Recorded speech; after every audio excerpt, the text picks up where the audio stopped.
Trinity the Tuck is transgender. Trinity the Tuck, who was a finalist on RuPaul's Drag Race Season 9 and who was the co-winner of All Stars 4 alongside Monet Exchange, recently came out as transgender non-binary on Instagram. Trinity, who now identifies with she/they pronouns, said in her post, quote, "Years ago, after starting drag, I seriously questioned how I identified with my gender. That's why I altered my body starting at the age of 21 to look more feminine and also started hormone therapy for a short period. I stopped because I personally don't know that I would be comfortable living as a female with the way I'd physically look. Everyone has their own journey, I suppose.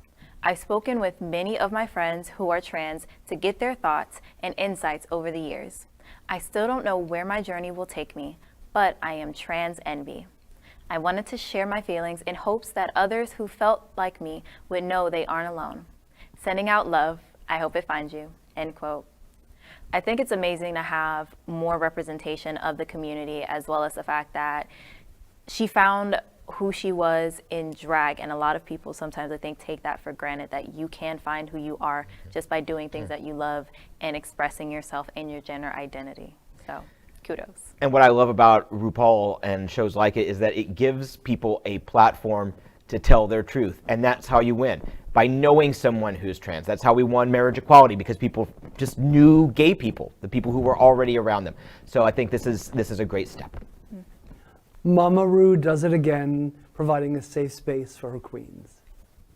Gender is a spectrum, and the way that people identify with it is a spectrum, and people have their own journeys, and I think it's amazing that she found hers through that. First, it's interesting. What are you going to do with your name going forward, including the tuck?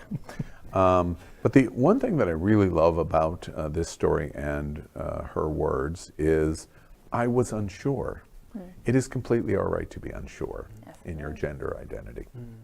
LGBTQ plus news is vital for our community and for the broader world as a whole. We have enough enemies at Fox News. Tucker, Sean, and Laura are loud. We need passionate allies. Happening Out Television Network, Queer News Tonight, and It's Happening Out are literally out of the closet and into the headlines. Our community needs your support. Like this broadcast and subscribe now to ensure the growth of the entire LGBTQ